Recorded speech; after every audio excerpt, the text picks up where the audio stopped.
I grew up on a small, like 5-acre organic apple orchard. I went to Colorado College in Colorado Springs, and I was invited to talk today about some of the things that I did at Colorado College in the way of environmental activism, like environmental organization, and a number of the campaigns that I kind of led there. And I'd like to introduce my friend Bim Crumham, who's sitting back there, and Vince, who's also sitting in. Bim was one of my co-conspirators in the day at Colorado College, and actually you'll see him in one of the little films that I'm showing about compost. I was an environmental science major, and I co-led a number of environmental things on the CC campus. Starting my sophomore, in my freshman year, we developed a 60-person composting program to initiate a full-scale compost of all the campus cafeteria's waste in the surrounding areas, and use that use compost turn it into fertilizer for the rest of the campus. My sophomore year, we started a sustainable living house. I know that you guys here are involved.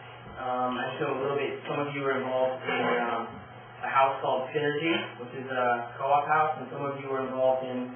Is it this one? Yeah, environmental issues. Right, environmental issues team. We created something very much like that.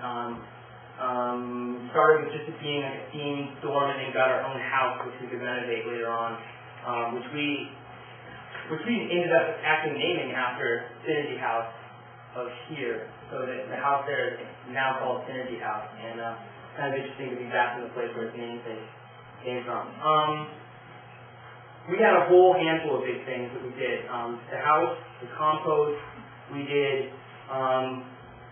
We got a food buying club, an organic food buying club from local farmers. We started a fair trade coffee buying club. We also started a fair trade organic coffee buying steam house. Out of the steam house, we started a coffee house. It was like a venue where people could come weekly and play music, do poetry, talk to art in the back, and just a real gathering. I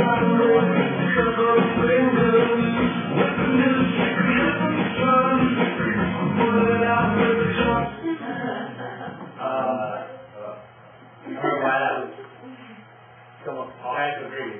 What's that? That's agreed to. I don't know, just close ideas. What else? Compost got fully, the compost program got fully integrated into the school system. They adopted it, bought an actual composting machine, compost all the campus waste, called Dirt Tub. I see someone shaking their head like they've heard of this thing. No. Yeah, it was pretty sweet. They and you're gonna see a video that I did just this last year. I graduated in 2004, and I spent last year still around the school in Colorado Springs, trying to, in some ways, stabilize a lot of the programs that I had started, and continuing to do other things in the area. And I'll show you some videos that I've made in the efforts that I've been doing post-school. And one of those was a compost video to really excite the campus about the new system involving that machine. Compost, organic food on campus. We got an entire cafe devoted towards organic food, which is now starting to bring in a lot more local food in the wake of what we did. And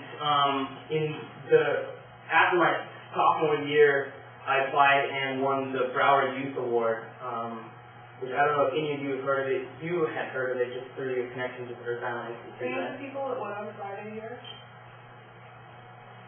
So there's a handful of kids there. Well, the award to 6 youth, environmental, and social justice leaders from around the nation. They win $3,000 and a trip to Yosemite for 2, and this big award ceremony that happens this year. It just happened on Friday, and I won that in 2002, and my relationship with Earth Island has really continued, and Recently, just this year, they hired me to do the videos of the 6 winners. They show a 5-minute documentary short about each winner that explains the work that they did and gets the audience pumped up about who these people are and why they're winning an award. I got to fly around in August to all the different places where these kids were, up in Cuba, down in Florida. You guys know where Cuba is? It's in Humboldt. It's like a Cuba Indian reservation, about an hour from the Oregon border and an hour from the coast. And it's a beautiful area. And I swam in the rivers there. I got to film somebody in San Francisco. Got to surf Florida, New York. Some of the girls at ULAN who was speaking there. She's 19. Anyway, what I'm going to talk about today is some of the ways that the environmental work that I was doing in the campaigns that we ran successfully, that like Tim and I were a part of, were really enhanced by some of the media that I was able to use, and how I'm continuing to use that media, and how I think it's an incredibly powerful tool that we have to master to be able to communicate at the level that some of the things we're considering our enemies, but I would like to keep away from the word enemies, but some of the other forces out there in society they have on their side a level of communication with media that we don't, and we need to be able to tell a story of people trying to open people's eyes to certain insights that we have, to our point of view, to persuade, to just get people to come to an event, and tell people stories about other people. We can use, and I'm going to be doing directly videos, just all I'm going to show you the videos. I'm not going to show you any of the posters that I made along the way, but print media also is something we can be very effective. The other thing that's really crucial about this is that we are at an amazing time right now in the history of not only people and technology, but in the environmental issues in general. A lot of things are coming to a head in environmental issues. Peak oil being a big issue. There's a lot of stuff happening, a lot of mainstreaming of things. Organic food becoming mainstream, Whole Foods being traded on the stock market like a big chip company. The Toyota Prius now blowing up nationwide. Before, those environmental issues were very subverted. They were very in the counterculture idea, and they're now becoming very mainstream. Right now, technology for being able to edit video and do graphical imaging and things like that is very much in our hands. I'm doing the videos that I'm doing right now, and believe me, I consider them very amateur at this level, but have the very capability of being professional. I'm doing them just on a laptop with Final Cut Pro and a couple other pieces of software, and able to produce what you're going to see tonight. And again, it is somewhat amateur, but Earth Island hired me to make the things, but some of the things you'll see in the end are more professional, and they're starting to get more professional, and I'll talk to the end a bit about my next step as far as media is concerned. So I'm going to start off playing. You trying to get it on the screen? No, I need your first word. Right.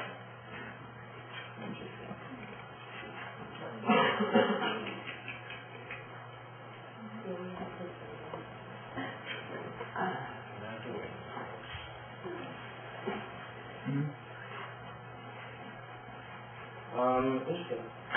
Well, play them one at a time, and then we'll do play them in a certain order, and in the meantime, I'll take questions.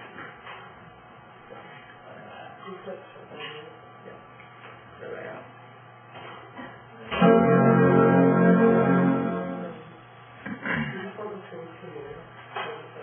Well, yeah, what'll happen is you could function at 7 when we're ready to play the videos.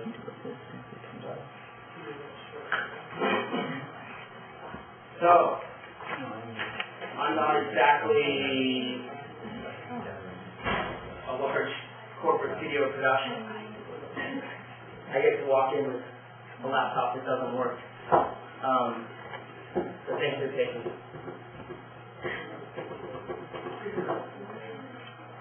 No, just probably just froze.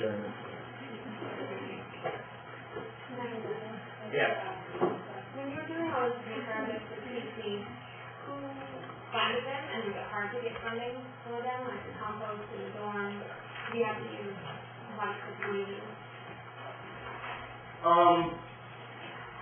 Let's see. It's a good question. I think when I was co-leading the environmental organization on campus, we had an annual budget of $2,000. A lot to work with as a student group. And that was, I don't know what the situation was like here, but that was sort of the situation I came into, and I think that was, due to a lot of the past efforts of student employment. I rarely even tap into that, really only to ever make copies. A lot of the work, and I'm going to say that, media is one thing, but communication in general is key, and I think that a lot of what we did was about communication internally, just having quality meetings, and then communication, communication to the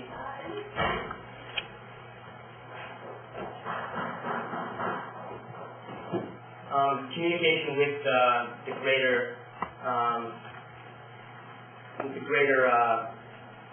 administration, being able to really communicate what we were talking about. Let me handle this technical difficulty here. What is this?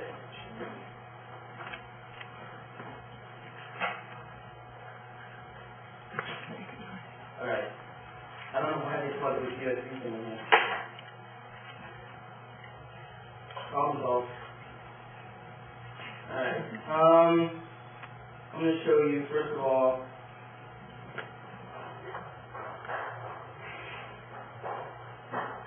my hard drive. And on my hard drive is an opening video.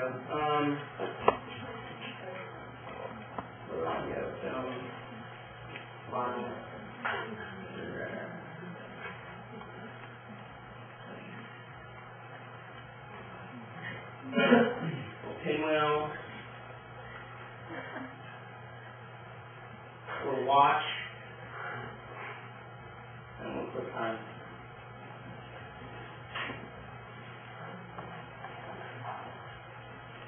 We'll make it bigger for everyone. Don't mind that picture frame up there. I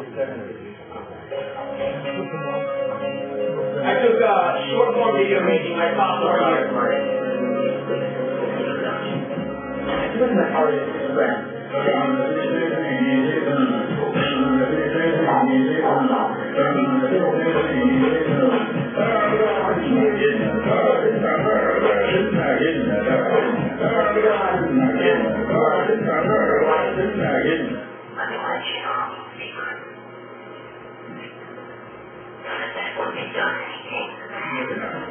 I'm finally getting the fabric of life and there with me.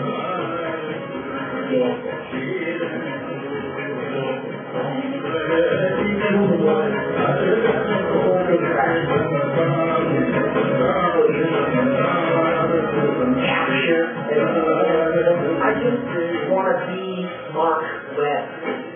That was my short form video teacher. This is to kind of, throw me off and do myself.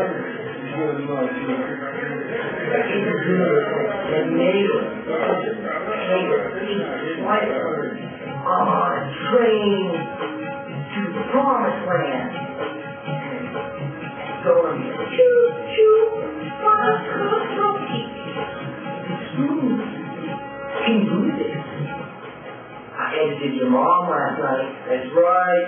Especially riding a 5-cup through a white horse down an alleyway of images, sounds, and flashing, chopping on heads and shit playing everywhere. And you're like, turn the horse around and you're like, kind of egg.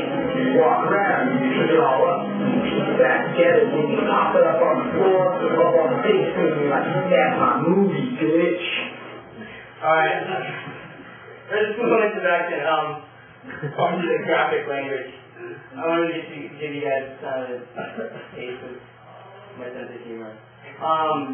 That I did in short form filmmaking. I took intro to filmmaking, and then in short form I really started to kind of get really interested in the short form video, 2 to 5, or anywhere from 15 seconds to 5 minutes. In the documentary world, people say short forms are anywhere from 0 to 30 minutes. The short form video is really what I have to show all to you tonight, which is good, because you'll get to see a lot of rather than just one big thing. Ads, music videos, promos, announcements, PSA kind of thing. I'm going to show you one that I've used to show to people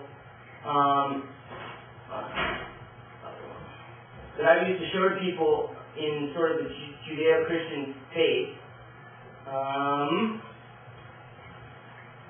Try to get them interested in environmental issues, or just even initiate the topic of environmental ethics with somebody of Christian faith. And I don't know if any of you have ever been challenged with that, but I was in my junior year thinking about ways to communicate sort of cross-culturally in that way, from an environmental standpoint to Christian-based standpoint. So while reading the Bible one day, just looking through for kind of words, language, evidence, pieces of scripture that could really talk on that. It didn't take me long to write suggestions, and I started thinking, how can I make people feel this in an environmental way. So this video was my final progress in short form video.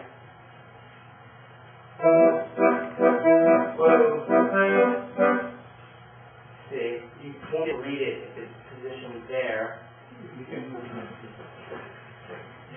That would probably work. We'll find out. Through the wall.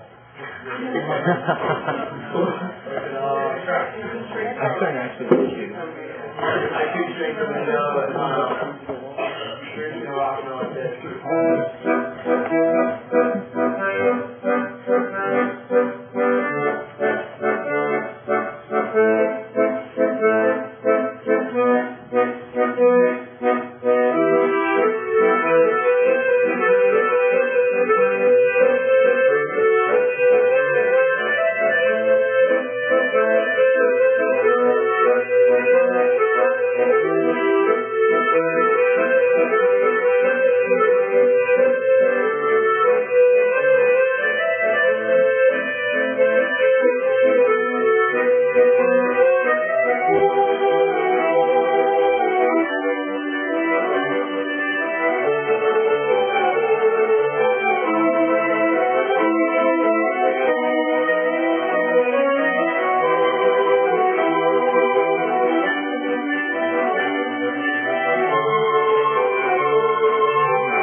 Not the end.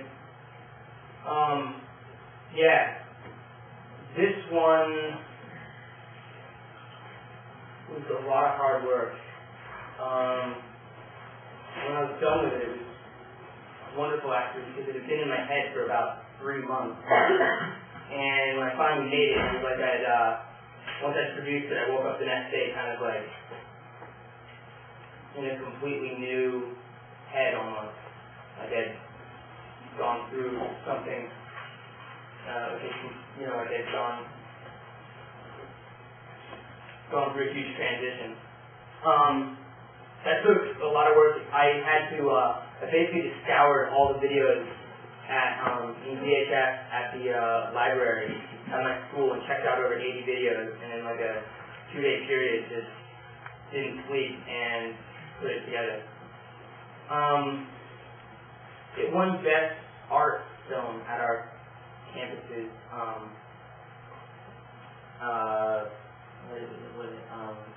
film festival. What's next? I had all these lined up before, so we could just move through them quickly. But I'm going to show you, in that same vein, I took on a program just after college. I received a grant of $3,000 to pursue a new project of my design from our Talent Institute. They offered us to pass for our Youth Award winners. And I developed this program, and it also is dealing with Christianity. And what I was trying to envision was a way to expand the markets of the local organic farmers who have what many of you will know as a CSA or co-op buying club. The kind of thing that Tim and I started at our school for the students to buy local food. What I wanted for them to do with their direct delivery program was expand it into as many new communities as possible. And Colorado Springs is well known for having a lot of churches and being really rife with a lot of religious organizations. So I developed this program in my head that was trying to figure out a way to create a shared framework for Christians to access the understanding of why grow organically, why buy locally, and so on, and open up new lines of communication and distribution for those people. So the idea in the program, which I called Shared Harvest, was to do exactly that. And in doing that, I did a bunch of outreach to a bunch of different churches and thought they would be the right ones to start up buying clubs there. One of the big churches that I went to was New Life Church, which is a mega church considered ultra-conservative by most, or by some, like ultra-conservative. Evangelical Christian Church, north of town, 15,000 members, daily attendance on Sunday, about 5,000, huge video projectors, 100-person chorus, rock band, the place is immense. And I thought maybe they want to go into this. And so I started working in there, and I showed actually one of these digital image, one of these graphic pamphlets that I made. That was kind of my promotional pamphlet, and I do have a copy, but I won't show you. Handed it to the pastor there, whose name is Ted Haggard, who's the president of the National Association of Evangelicals, which represents over 30 million Christians nationwide. He's on conference call with George Bush every Monday, and I walked up to him at the kind of like the orientation to the church for newcomers every once a month. And I walked up to him and I handed him this thing. He read it over and he goes, "This sounds great. I like it. This looks great. Let's do it." When we passed him down, he handed me down to a couple associate pastors who I then started working with, and they kind of brought me in contact with some other people working on natural health issues. What I'm going to show you is a video. It was a promotional video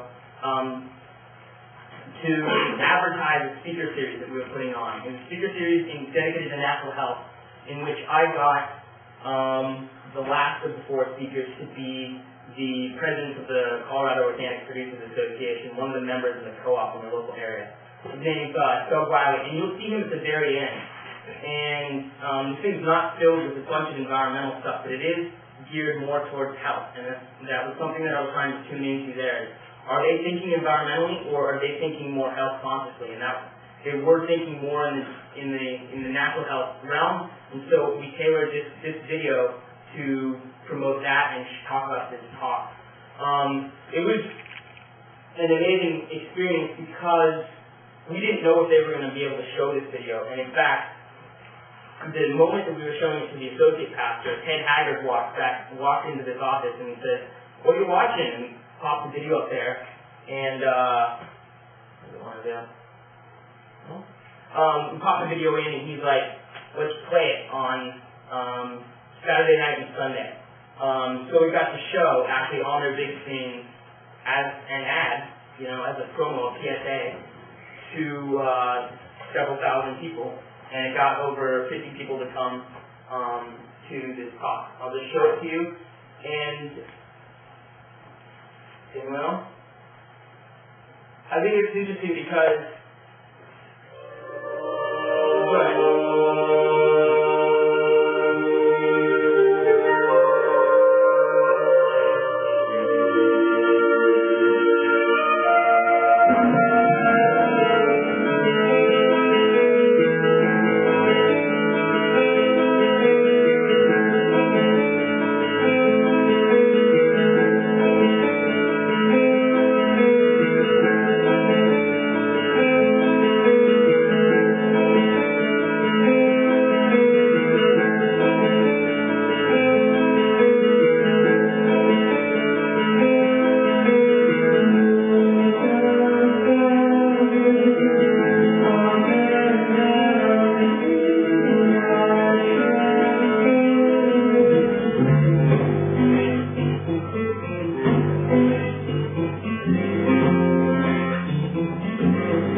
people, if they don't know about it, but adrenaline can become as addictive and damaging to the body as cocaine.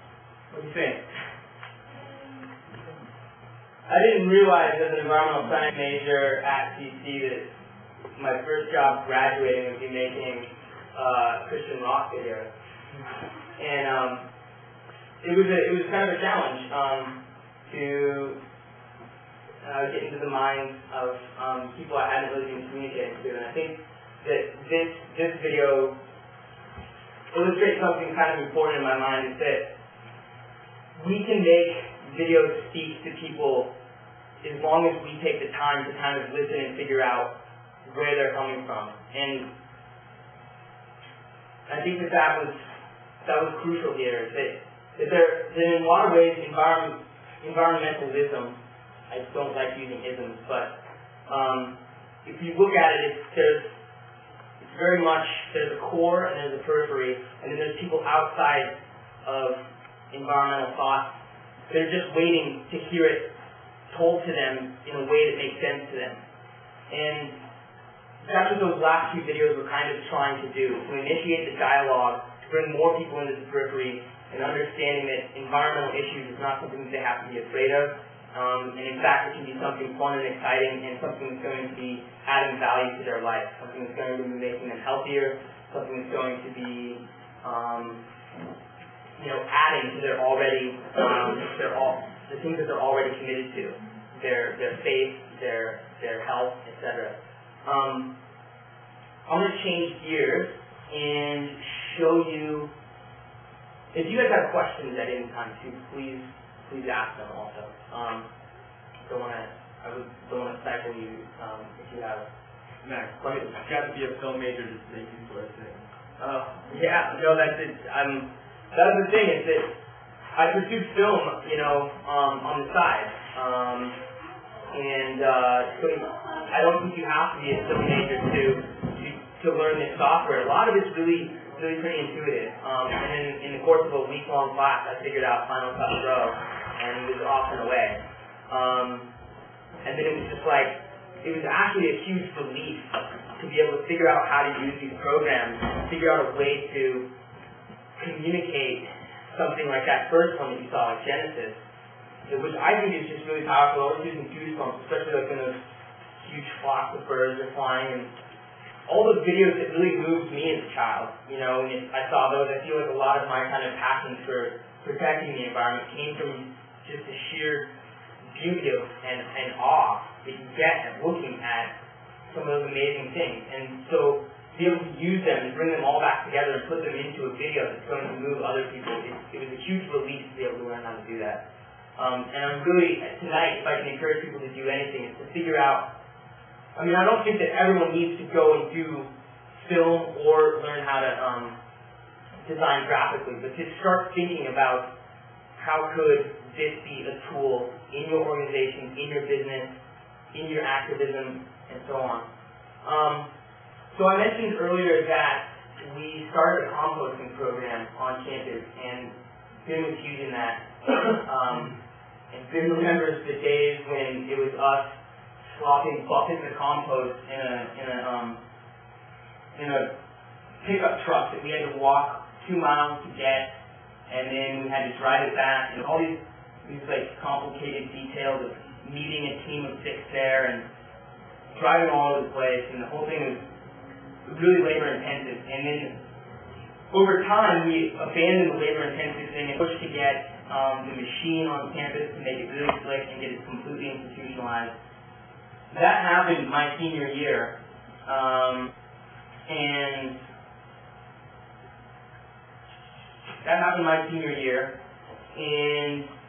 they got the machine going. What happened though was what I anticipated would happen, is that like students would see a new change, and they're usually resistant to change, whether it's good or not. They don't ask questions. They go, why am I sorting my things at the end of the line? Why am I sorting my food out? They don't have the idea of why it's cool or why it's good, And so there was actually a lot of resistance. There were a couple girls that would sit at the counter where you divided out your compost, and they would go, hey, compost, don't forget, oh, hey, but did you see the signs? And people were, frat guys were just like, giving the finger and push through. And so what they really wanted to have happen, they paid me a little bit of money out of the grant that I actually helped write. It's kind of cool. Gave me a little work to do. To make this video, and the goal was to make a video that's going to show at the film festival, which is like really popular at our school. Basically, everyone comes to 2,000 person school, and it maxes out at like 1,700 at the place that shows its pack. And so the idea was you're going to have all the campus audience to show something that can really get people inspired to compost and think it's not a big joke or something that hippies do or whatever. And so we made this video. And they've been starring in it. He's wearing the Colorado College shirt. Can't miss him.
Like this melon. They don't have teeth. They rely on bacteria to break down the food before they eat it. Make sure your plants are really wonderful. The compost adds nutrients, increasing the water holding capacity, increasing the drainage. Also lots of great beneficial microorganisms in this compost. Good stuff to do today, Chris. Enjoy.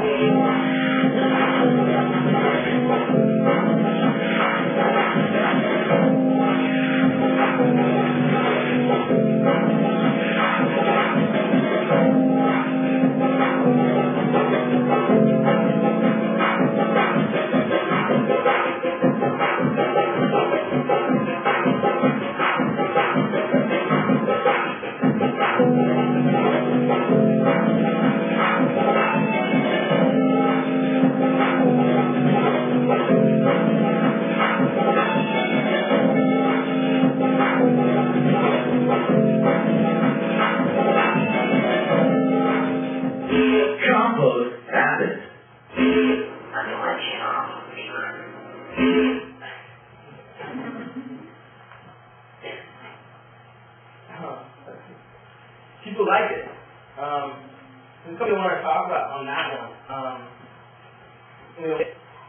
And then sort of start to talk about it is I want to think to myself, there's certain music which is good, certain music which isn't. And when I was taking a step back in one that was the Christian video that was promoting the secret series, I was saying people, they're not death metal people. They're not techno people. And what I did is I was like, wait a second, all the music that they listen to at service is basically this folk rock, kind of deep folk rock. And I chose Ben Harper's song, it was very much kind of like an upbeat, had a lot of, it needed to be upbeat, it needed to sound positive. But before it, it needed to sound kind of negative. And I chose a Radiohead song, it was kind of minor key, and I forget the name of it, but it had people kind of eerie, and was to give people, a sense of these are problems, these are health problems, and then like uplifting, aha, hey, the secret series is the answer. And and then in this one, it was just like there's many things that I did in this intentionally, and I'm going to point out some details. For example, in the beginning, it just started off, him moving in. It's through the capillary with it, they're laughing, all the way to him peeking out, they're laughing, and then suddenly the song where it's like dropping the compost in, and it's funny, it's still funny, it's not like taking itself too seriously, it's saying, compost is something you can laugh about, and it's funny, look at he's smiling, right, he's wearing a Colorado College t-shirt. People are hooked, once they're laughing, they're pretty much hooked, they're off their guard, they're not defensive, they're not feeling like they're being forced information. After that, it goes directly into the information. The information doesn't come with it. It is a very intentional choice not to put the information in the beginning. Which is actually kind of a mantra of mine from environmental organization in general. Is don't overload people with information and have to, you should, this in the beginning. There's a little bit of let's laugh together, or let's relax about this. It's not something we have to hammer on each other about. So the video kind of replicates that. It allows people to laugh, and then it gives them the information. And then they're like, okay, I can follow, and then they're in. And once you've got them reading and not defensive, and reading the information and not looking at it as sheer propaganda, you've got them. A couple other things in there. There were small things that I wanted to make happen. I wanted to say, look, this compost is saving us money. It's going to make sweet flowers. This is that one sentence. Proper compost just smells like dirt. That one right there just killed, thousands of people going, but then we're gonna have all this smelly compost around. You know, the kind of stereotype that they had to avoid.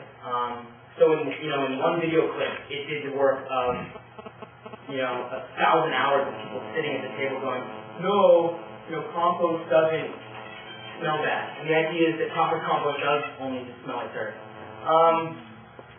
So that's kind of that. There's very specific things in there that are intentional. It's not just trying to just show anything.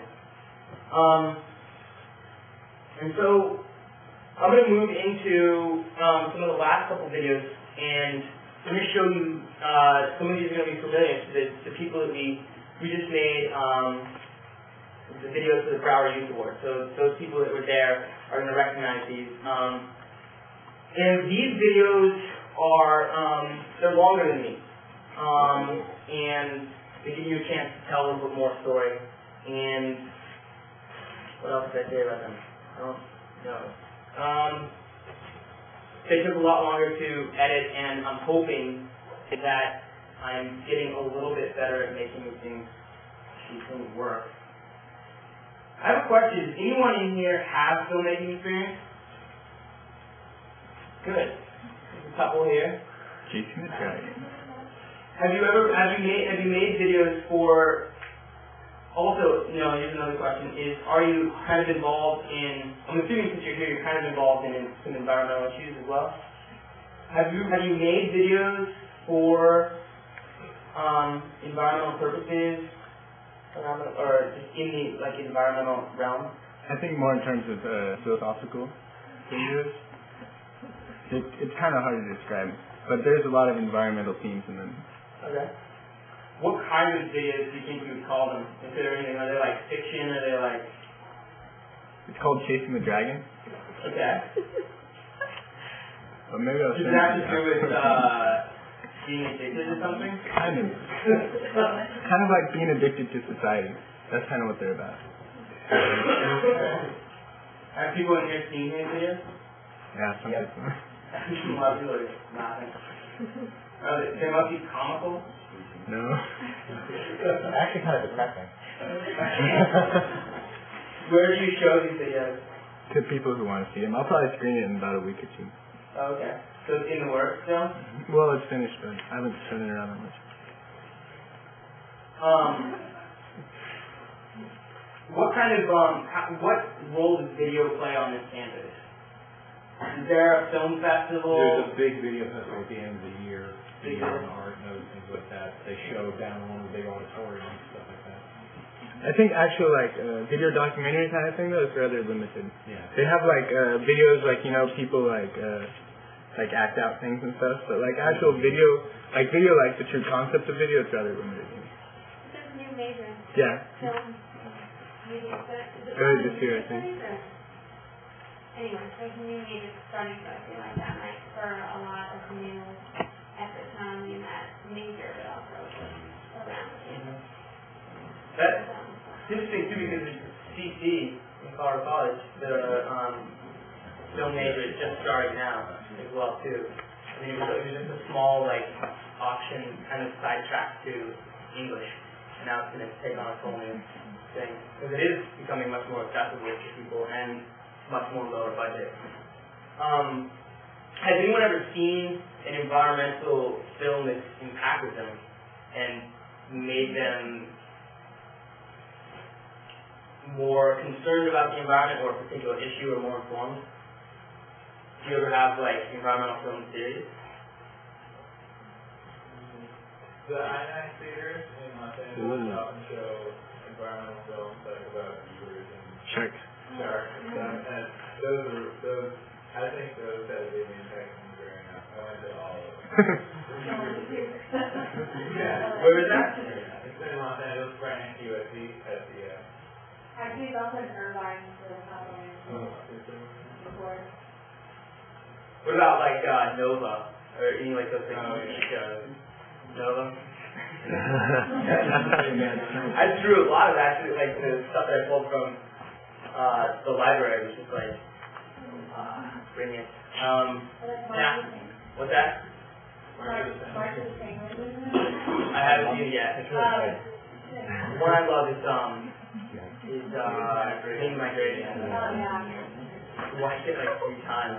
But what about the duck movie? You never thought that like watching a documentary about birds would make you like goosebumps and crying or like no, don't go in this pollution.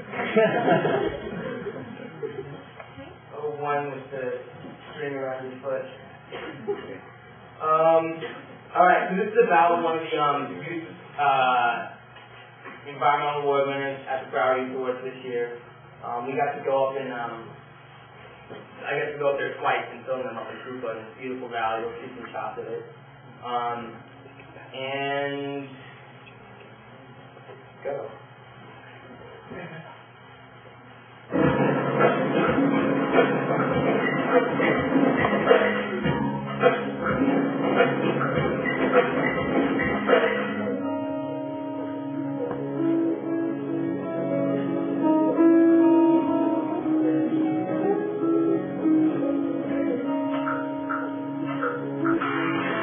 Everything is tied to this river. We live here right on the side, playing, fishing. Salmon come running back up here. We catch them. We eat during the winter time. But it's a very depressed area here. The economy is not too good here.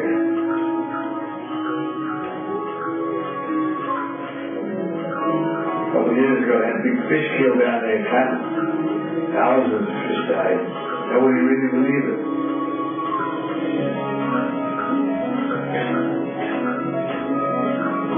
You could literally drive a boat down the river for 20 miles and continuously see dead salmon lying on both banks of the river, floating in the river, and on the bottom of the river.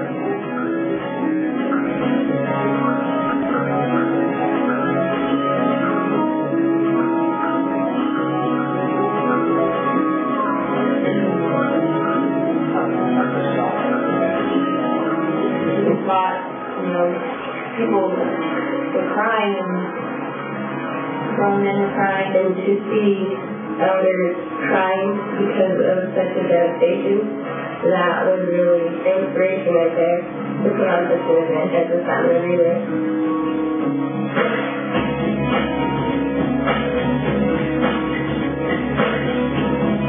Everybody on the relay was put together to raise awareness, to fight an event, and also to wrap pollution in the community here.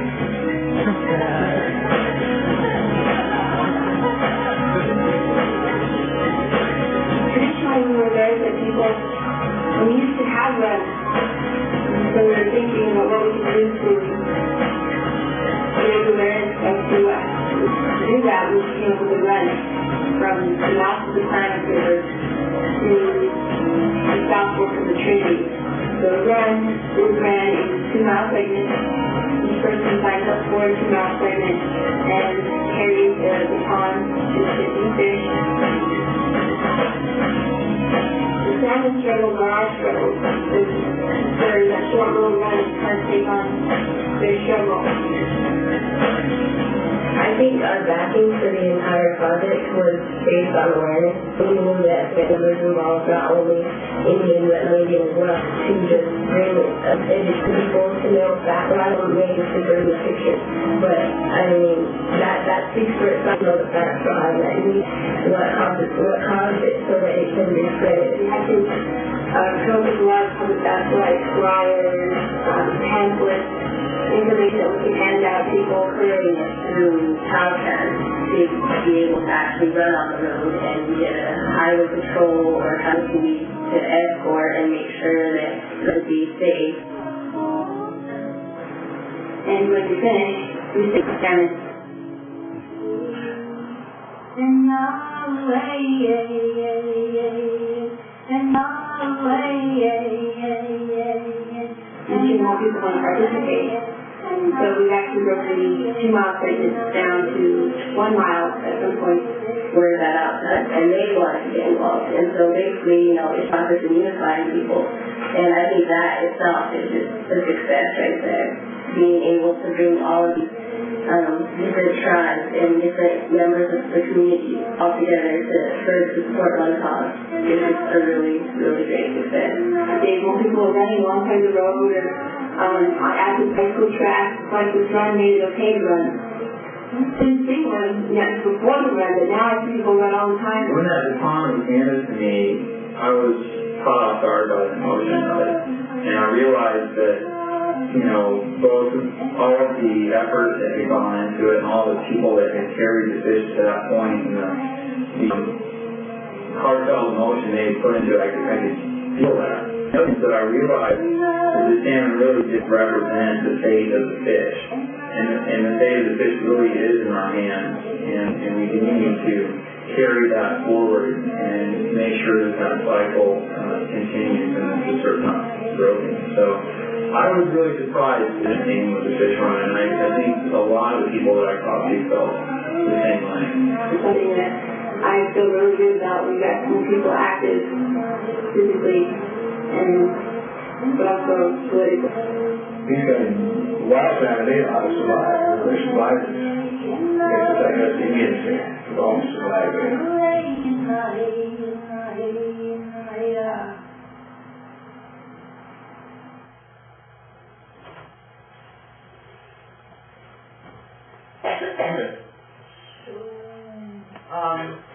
I realize it is at the end of the hour allotted for this. I have more videos that I can show. I'd love to also have a discussion with people and take any kind of questions that people would like to bring up about anything, issues that I've dealt with or things about films. I guess what the way it'll work is first of all.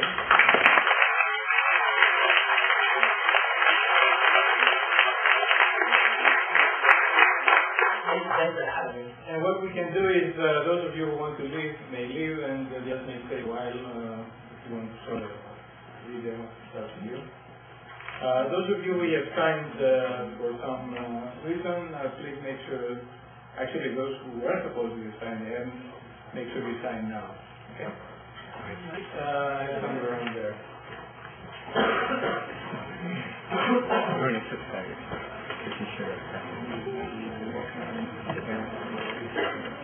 Sustainable model. Now, at the same time, as I said, I want to be really clear. We also have 5 investors that are on our advisory board and boards that spend a great deal of time vetting companies and reviewing them. They love to do this. They'll do this actually without getting paid, right? Because it is exciting for them, the way to get back, through using their head as well. We also have that network I mentioned. We have 50 coaches and mentors that we do a training with, and then they work with our ventures. Right? We're working on a partnership with 2 organizations where that would jump up hugely to many thousands. If we can do design, knowledge, and training to help this relationship work better, so we can partner up with coaches and mentors here in the U.S., Europe, locally, here in Environmental. So it's about leveraging resources, right? So that your base model is very efficient. So you don't have a huge number of people. Scale can be achieved in different ways. So we're interested in scaling impact, not interested in becoming a huge organization ourselves. The end vision is a network of these clusters, innovation engines, that are themselves locally owned and grown, and that we connect them up to capital markets and to some of the other networks internationally. And yes, we do have a group of folks that are the consultants that, as we're continuing to expand, now we're really at that inflection point, international expansion now. We waited. A lot of requests are waited until now we've got the right partners, so that we do have others that as that increases, yes, they'll be the folks who go, and work around, etc., so that our interactions can be freer and we can continue focusing on expanding these areas. Network is a great word. We use it all the time. It's pretty sexy out there, along with partnerships and whatever else. Can you talk to me specifically, sort of logistically, even just about what it means to activate a network and whether or not you do that through sort of meetings or online communities, or what does a network look like to you? And how do you most effectively engage people and keep people engaged? Great. What I'm trying to figure out here. Yeah. No, really good. I think really all of us can talk to that. I'm actually going to go and speak at the University of Cambridge on exactly that. what is a network, right? A network is, in my mind, a series of connections. Right? Some of those are weaker, some of those are stronger. That is fundamentally what a network is. And you can get network systems and business systems. So how do you create and maintain a network? You made several points there. So it's how you're building it up. What are the mechanisms that you're using both as you're building it and then to continue expanding it and increasing that depth? And how are you making it sustainable, right, long term? Okay, so how do you measure your success? So we can walk through that. So how do you, and I'll just use, my thoughts on social media as an example, because I definitely come to believe that it is our most powerful resource and time. And it's not a light thing about believing that it is fundamental to creating the kind of change that we want to create. So one, how did we build this up? I did this very consciously. And my first thing was, okay, here's this thing called social entrepreneurism. I don't know what this is. I'm new to this. Come from this background. So who's doing what? So do some research out there on what organizations are out there that are doing the best stuff, right? And let me just identify a few of them, not all of them, a few of them that seem to be doing the best stuff, and go and talk to each one of them and ask them that exact same question. Who's doing the most interesting stuff? Who are the leaders in this space? Who are the people that are really the change makers, right? And the organizations that I was interested in were, if you think about the birds flying up in the sky, they always fly to V. Why? It's really hard flying over a long ways, and there's nuts out the front. It's like breaking paths and making it easier for everyone else. So if you really want to know about a new domain, you can work with 100 of them, or you could pick the 3 that have a whole V behind them. So that was what I first did. Identify who are the change makers. And it became pretty clear. It's a relatively small space. So there's Ashoka, there's Social Venture Network, there's Schwab. Identify really about 5, and then talk with them about who the other folks were. And said, it seems to me like you guys are in this space where there's scarce resources, there's incredible opportunity, and there would be a lot to be said for connecting up a little bit more what you're doing. Are you interested in that? Yes. And then figure out, okay, so now first in terms of the how, right, to identify some of these organizations. And within those, these are the organizations that also generated some of the individuals and the companies. So you're extending out your network from partner organizations, individuals, companies. Who do we want in our network? We want those change makers, we want investors and philanthropists, and we also want really compelling social entrepreneurs. So it said, what would be useful and interesting to you? What are you missing in terms of your connection that we might be able to offer, right? To make it more powerful. And one of the clear responses was, here in the Bay Area, let's just take that as an example, there is not really a next point, a fusion point between these organizations, right? So it's convening. So so that move on from, this is the first part, the second how was to create some programs, right? And one of ours is Conversations in Social Enterprise. Pretty simple program. We did it the first year for 2 months for 2 different sessions. Really popular response. And now we've done it, last year it was 6 sessions. This year it was 6 months in a row. It's the 3rd or 4th Friday of the month, and bring together some of the best in the field. So you have a consistent area where these folks come together and engage on what's the most innovative out here in terms of enterprises, right? You create a space that's useful to them. So that was really important, what's useful to them. Well, for entrepreneurs, well, they want access, right? But on the capital side, boy, they want to know about the innovation without being inundated. So it's a safe space. So continued experimenting with what's working. So did create that space. And then created another couple mechanisms for how you engage the individuals in these networks as coaching and mentoring, right? A way for people to get engaged through a limited commitment, right? So for this commitment, though, most people are really busy, right? So it's great. 3 months, that's all I'm going to ask. 4 hours a month. And you can test it, sample it, stick your toe in, right? See if this is interesting. Work with one of these ventures. I had a single one that then stopped after 3 months. That had a taste. So, these are some examples within this network. You're identifying who are some of the change makers. You are creating a consistent nexus point where each one of the people that are coming to that point are benefiting, including you, or very hard for us. It's marketing, pipeline, and it's creating impact. Right? And it's consistent. And then you're creating other mechanisms to, again, make it easy for new folks to come in there And then there's another piece, and these are some of the components. We could go on and on about this, so I'll stop. There's another important piece, which is, if your organization or you as an individual, that's a big part of what you want to be doing, you need that network, well then you want it to become self-generating. So it's not just dependent on my or somebody else working with me going out and identifying and building up marketing relationships, coming to these programs, right? You want it to become self-generating. So we will explicitly say to those that are in this, great, be evangelists. Go out and tell others, about this so that they can come in. And by the way, if you're interested, I'll connect you up with someone that is now working on a project with us for how we are really solidifying this network on a much bigger level, actually codifying that network.